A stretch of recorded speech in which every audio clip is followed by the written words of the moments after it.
Cari amici elettronauti, finalmente è giunto il momento di mettere sul banco prova questa bellissima Aways U5. Sì, il banco prova Matteo Valenza, perché oggi bisogna testare i consumi. E si parte come sempre dal nostro piazzale a nave a salire verso le coste di Sant'Eusebio, così giusto per fare un bel pezzo in salita. Saranno circa 8 km. Allora, qualche connotazione tecnica: siamo su una Aways U5, batteria da circa 63 kWh, la danno per 410 km più o meno in ciclo VLTP. Di autonomia. Sono le 15:37, esternamente ci sono 11 gradi, internamente condizionatore acceso a 21 gradi. Come vedete io ho su una magliettina, sono abbastanza caloroso di mio, ma in realtà qui dentro si sta veramente caldi, quindi direi che la macchina è già entrata in temperatura. La batteria probabilmente non sarà ancora in temperatura, quindi quello di oggi è un video sui consumi invernali. E in caso, se ho caldo, apro tutto il vetro. Ma che storia! Bellissimo, ragazzi. Basta. Chiudiamo perché fa freddo. Stavo scherzando. Come sempre questo primo tratto di strada in salita è da fare a circa 50 km/h, quindi cercheremo di mantenere una media sotto i 50 km/h, chiaramente per rispettare i limiti di velocità, ma fortunatamente il sistema qui accanto sulla sinistra, perché dovete sapere che il cruscotto di Aways è diviso in tre parti: sinistra, centrale e destra. Nella parte sinistra ci sono delle informazioni tecniche, ossia il viaggio, quindi i consumi, con anche un bello e dettagliato grafico su esattamente i consumi. Poi abbiamo la temperatura misurata a terra davanti e dietro, e abbiamo anche chiaramente la pressione dei pneumatici. La parte centrale riguarda invece il contachilometri, quindi il quadro strumenti in generale. Chiaramente, ragazzi, questa non vuole essere una recensione, la recensione io l'ho già fatta, ve la lascio in alto a destra. Questa è un po' un hands-on, un approfondimento di come si guida questa U5 e appunto della registrazione dei suoi consumi in vari scenari, quindi salita, discesa, eccetera eccetera. Dimenticavo, la parte destra del cruscotto invece è relativa al multimedia, quindi radio, mp3, eccetera eccetera. Qui poi abbiamo il display centrale, e sul display centrale ci sono tutte quelle funzioni chiaramente touch che non potete fare con i vari pulsanti, anche se comunque Aways è dotata di pulsanti, leve, direi che ha un po' di tutto. Questo esemplare di Aways U5 è dotata di tutti i comfort, abbiamo addirittura la guida di secondo livello che poi andremo ad utilizzare dopo in tangenziale, perché il nostro test si protrarrà in tangenziale a 90, 110 e poi a 130 in autostrada. Primo tornante. Buona la tenuta di strada e anche il controllo di trazione, che tra l'altro si può anche disabilitare. Qui la strada si fa un pochino sdrucciolevole. Come quasi tutte le case automobilistiche che fabbricano auto elettriche, Aways U5 è dotata di tre modalità di guida: Eco, Normal e Sport. In questo momento per il nostro test siamo in modalità Normal. Mi ha ritirato dentro. Non ha davvero nessun problema a muoversi sui tornanti. Molto particolare tra l'altro questo sterzo a doppio taglio, molto simile a quello della Peugeot E208. Forse quello della Peugeot 208 è leggermente più piccolo. Abbiamo quasi finito la salita e devo dire che quest'auto è veramente molto comoda, spaziosa. Potete notare anche dietro c'è un salotto praticamente. Un'ora fa ho fatto la stessa strada con la mia Tesla Model 3 ed ho rilevato 348 Wh al chilometro. Qui, ragazzi, ho registrato 383 Wh al chilometro per una velocità media di circa 52 km/h, distanza percorsa circa 8,9 km. Ora resettiamo e continuiamo con la nostra discesa. Se devo dirvi la verità, ragazzi, la frenata rigenerativa non è molto incisiva su Aways U5, bisogna un po' andare ad aiutarla con il freno. Una cosa molto importante, ragazzi: Aways U5 viene importata in Italia dalla Cina, dal gruppo Kölliker, che ha appunto in Italia decine di concessionarie. Per Brescia è stata scelta Sinauto, e Sinauto è stata così gentile da darmi in prova A-Waze U5, ma non solo. Sinauto ha deciso di fare a tutti voi che state guardando questo video 1.000 euro di sconto se decidete di andare da loro ad acquistarla. Quindi trovate il link in descrizione. E una cosa molto importante, ragazzi, nel 2022 non ci sono gli incentivi, ma non vi preoccupate perché Sinauto ha pensato anche a questo e andrà a scontare ulteriormente le auto, le A-Waze U5 in questo caso. Quindi mi raccomando, andate a farci un giro o telefonate e dite che avete visto il video di Matteo Valenza. E abbiamo finito anche la nostra discesa, ragazzi, meno 205 Wh ogni 100 km, distanza percorsa 3,3 km in circa 5 minuti, velocità media 35 km/h.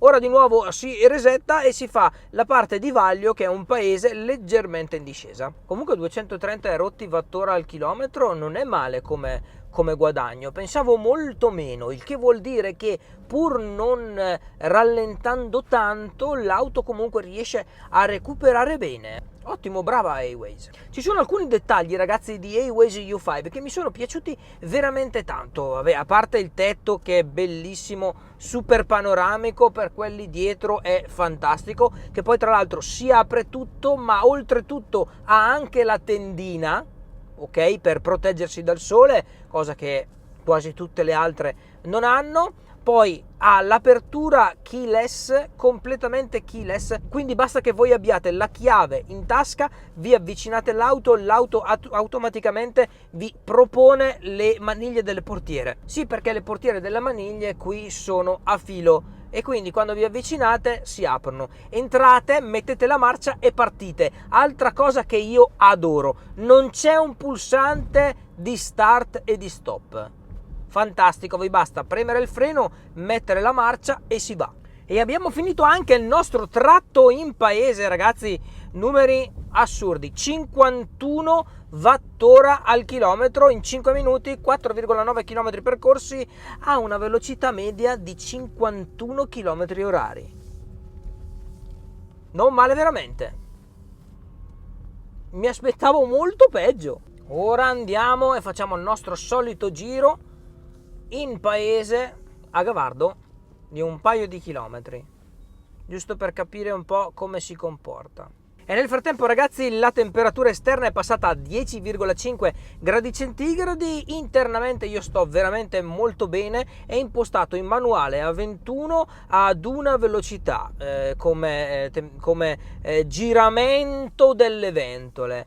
Questo perché ovviamente per non disturbare il microfono. Forse se avessi messo in auto il sistema si comporterebbe in maniera diversa, in automatico chiaramente, però devo dire che così io sto veramente molto bene. Magari anche per il fatto che il sunroof è completamente aperto, questo vuol dire che l'auto riesce a prendere i raggi solari e tenere un pochino più il caldo internamente, anche perché oggi è proprio una bella giornata di sole, non so se l'avete notato. E abbiamo terminato anche il nostro giro in paese. L'auto si è comportata abbastanza bene, 172 Wh al chilometro, in circa 3 minuti abbiamo fatto più o meno 1,6 km ad una velocità media di 29 km/h. Ora ci mettiamo sulla tangenziale, cercando di mantenere una velocità di 90 km/h. Posso tranquillamente andare ad utilizzare il cruise control adattivo. Oggi ovviamente è una bella giornata, traffico per andare sul lago, quindi noi facciamo i nostri 15-20 km, cerchiamo di capire qual è la velocità media e poi facciamo qualche considerazione prima di andare effettivamente a testare a 90 km/h per tot chilometri quanto l'auto consuma. L'auto si sta guidando da sola, ragazzi. Devo dire che l'iDrive io l'ho provato anche ieri sera con il crepuscolo e sì, crepuscolo barra notte, devo dire che non si è comportato proprio benissimo, ma adesso con il sole e con la luce, diciamo, si sta comportando veramente molto bene, molto meglio, ecco. È un assistente di guida di livello 2 che non fa ping pong in corsia, quindi rimane da solo, centrato bene in mezzo alla corsia. Non mi sembra affatto male. Chiaramente ha dei sensori, quindi bisogna sempre tenere le mani sul volante, però per adesso non ho trovato grossi problemi. Ragazzi, abbiamo da poco superato i 10 km, distanza 10,6 km, consumo eccezionale, velocità media 69 km/h, consumo 130 Wh al chilometro, che sono in soldoni 13 kWh ogni 100 km in 9 minuti di tempo esatti. Cioè, fantastico. Secondo me, ragazzi, A-Waze U5 sta registrando degli ottimi consumi trattandosi di una giornata invernale, quindi in estate sarà ancora meglio. E subito prima di lanciarci a 90 km/h voglio rispondere ad un quesito: ma l'assistenza con un'auto cinese come funziona? Allora, direttamente il gruppo Kölliker ha dei centri di assistenza che sono appunto le concessionarie dove vengono distribuite le auto. Sinauto, ad esempio, per Brescia è anche service di Kölliker e di A-Waze, oltre a Opel ovviamente. Quindi ecco, dimenticavo, Sinauto non tratta solo A-Waze, tratta anche Seres, Opel, Mitsubishi e Honda. Quindi se vi interessa una di queste auto andate pure a farci un giro, ovviamente dite che vi manda Matteo Valenza, così tac, millino di sconto. E siamo a 90 km/h, sempre in modalità guida assistita di livello 2. Qui non si possono superare i 90 perché c'è pure il multa 9, il mio collega ha preso un sacco di multe. Ciao Mauro. Un'altra cosa che sto apprezzando è l'insonorizzazione e la visibilità. Che la visibilità è fondamentale e sinceramente dietro ci vedo benissimo, davanti altrettanto, e io di solito quando vado molto avanti con il sedile non riesco a vedere bene dagli specchietti retrovisori. Questo perché non tutti gli specchietti insomma hanno un buon raggio. Questi qui invece, ragazzi, riesco addirittura a vedere tutta la fiancata della mia stessa auto, quindi ottimo, bravi A-Waze. 12 km percorsi ad una velocità media di 89 km/h, quindi si può dire 90 km/h. L'auto ha registrato in 8 minuti 17,1 kWh ogni 100 km, che quindi è 171 Wh al chilometro. Non male.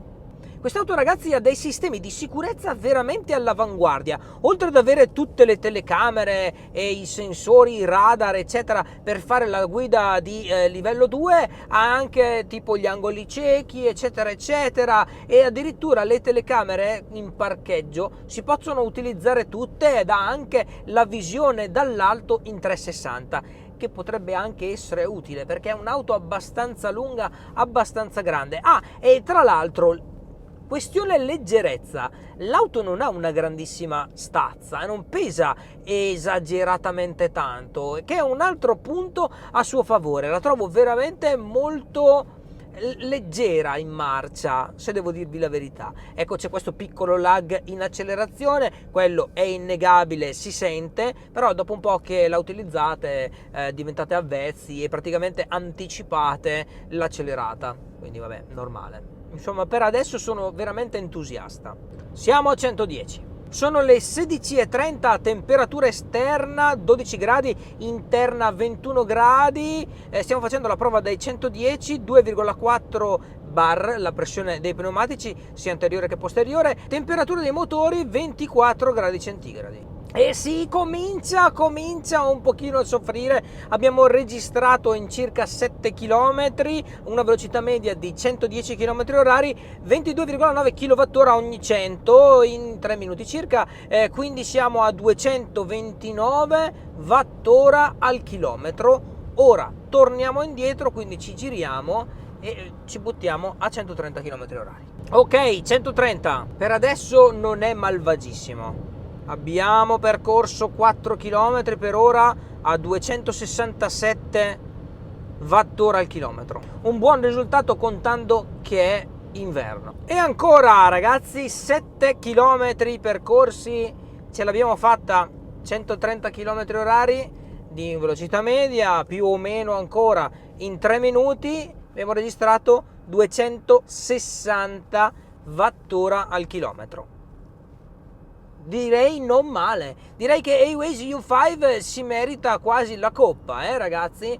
Va bene che le Tesla sono un pochino più efficienti, ma hanno anche un CX e un drag molto diverso. Quindi devo dire che per essere un SUV Awaze U5 se l'è cavata veramente alla grande. Quindi non dimenticatevi i 1000 euro di sconto erotti con i vari incentivi eccetera che possono ancora essere applicati se andate da Sinauto. E niente, elettronauti, in fondo al video come sempre vi lascio tutti i rilevamenti che sono stati fatti durante la giornata di oggi e anche altri rilevamenti invernali che ho fatto nei giorni scorsi. Ciao, alla prossima!